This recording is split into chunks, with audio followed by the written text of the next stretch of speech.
कभी दूर तपते रेगिस्तान के बीचों बीच एक अकेला पेड़ खड़ा था। उसी पेड़ पर एक तोता रहता था, चहचहाता मगर एकाकी। उसका जीवन शांत था, लेकिन शायद अधूरा भी। एक दिन सूर्य की तप्पन के बीच रेगिस्तान के किनारे पर तोते को कुछ अजीब दिखाई दिया। पास जाकर देखा तो वहां एक जलपरी पड़ी थी, सांसें धीमी, शरीर पर रेत की परतें और आंखों में जीवन की आखिरी झलक। वह समुद्र से भटक कर यहां तक आ गई थी और अब जीवन के अंतिम क्षण गिन रही थी। तोता घबराया नहीं। उसने तुरंत निर्णय लिया। अपनी छोटी सी चोंच से वह पास की जमीन को खोदने लगा। घंटों तक थक कर भी रुका नहीं।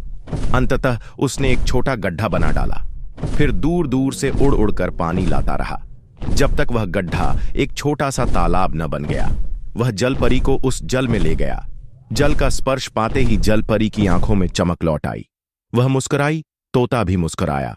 दो प्राणियों के बीच एक अनोखा बंधन बन चुका था, मौन मगर गहरा।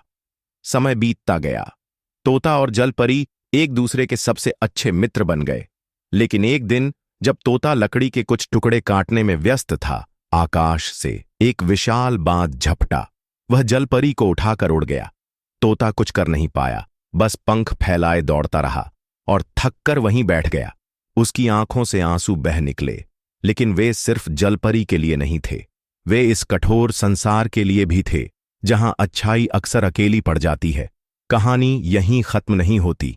कहा जाता है, उस दिन जब बाज उसे ले गया, जलपरी ने अपनी शक्ति का प्रयोग कर आकाश में वर्षा की। उस रेगिस्तान में पहली बार बारिश हुई और जहां पानी गिरा वहां जीवन फूटा। तोते का गड्ढा अब एक झील बन चुका था और वह अकेला पेड़ अब एक बाग का हिस्सा।